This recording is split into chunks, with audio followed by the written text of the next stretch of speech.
సింహాచలం భక్తులను వదలటం లేదు పోలీసులు. సింహాచల దేవస్థానం పులిహోరలో నత్త కనిపించిన సంగతి తెలిసిందే.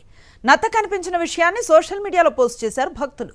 తప్పుడు ప్రచారం అంటూ భక్తులపై గోపాలపట్నం పోలీస్ స్టేషన్లో ఫిర్యాదు చేశారు ఆలయ అధికారులు.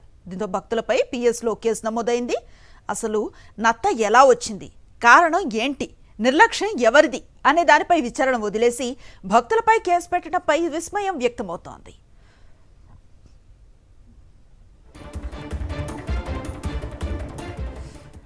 పూర్తి సమాచారం అందిస్తారు మా కరెస్పాండెంట్ నాయుడు. ఈ సంఘటనకు సంబంధించి ఎట్లాంటి అప్డేట్స్ ఉన్నాయి?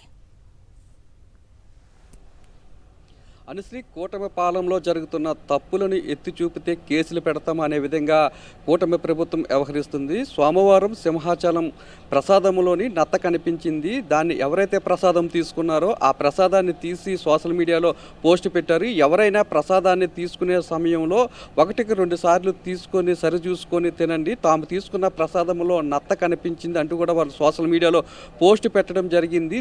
దీన్ని జీర్ణించుకొని కూటమి నేతలు ఎవరైతే భక్తులు సోషల్ మీడియాలో పోస్ట్ పెట్టారో వారి మీద తిరిగి కేసు పెట్టిన సంఘటన వెలుగు చూసింది. అధికారులు వారు తప్పుడు పోస్ట్ పెట్టారంటూ గోపాలపట్నం పోలీస్ స్టేషన్లో ఫిర్యాదు చేశారు. ఫిర్యాదు చేసిన వెంటనే వారి మీద కేసు కూడా నమోదు చేయడం జరిగింది.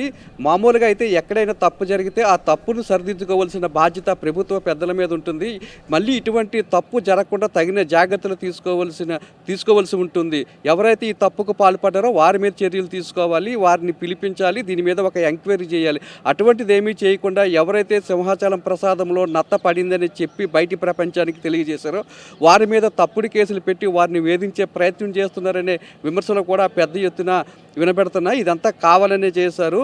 ఎందుకంటే ప్రభుత్వం పరువు పూర్తిగా పోయింది. ప్రసాదంలోని ఎంతో ప్రతిష్ట కలిగిన సింహాచలం దేవస్థానం ప్రసాదంలోని నత్తపడడం ఏంటి, గతంలో ఎన్నడూ కూడా ఇటువంటి సంఘటనలు జరగలేదు, దీనికి ప్రభుత్వమే బాధ్యత వహించాలని చెప్పి పెద్ద ఎత్తున హిందూ ధార్మిక సంఘాల నేతల నుండి కూడా విమర్శలు వినబడుతున్నాయి. ప్రజల నుండి కానీ భక్తుల నుండి కానీ ప్రభుత్వం మీద అనేక ఆగ్రహావేశాలు వ్యక్తమవుతున్నాయి. దీని నుండి ప్రజల దృష్టి మరల్చడం కోసము ఎవరైతే యూట్యూబ్లో పోస్ట్ పెట్టారో వాళ్ళకి కావాలనే పెట్టారు, ఉద్దేశపూర్వకంగానే పెట్టారని చెప్పి వారి మీద తప్పుడు కేసులు పెట్టి వారిని వేధించే ప్రయత్నం చేస్తున్నారు. అయినప్పటికీ కూడా భక్తులు ఇటువంటి సంఘటనలు పునరావృతం కాకుండా జాగ్రత్తలు తీసుకోవాలని చెప్తున్నారు. ప్రభుత్వం వైఫల్యంతోనూ అలాగే ఎవరైతే సిబ్బంది ఉన్నారో సిబ్బంది నిర్లక్ష్యంతోనూ ఇటువంటి సంఘటనలు జరుగుతున్నాయని చెప్పి వారు తమ అభిప్రాయం వ్యక్తం చేస్తున్నారు. ఏడాదిగా చూసుకుంటే సింహాచలం కొండ మీద జరిగిన అనేక సంఘటనలు కూడా వారు గుర్తు చేసుకుంటూ ప్రభుత్వం మీద తీవ్రమైన ఆగ్రహాన్ని వ్యక్తం చేస్తున్నారు.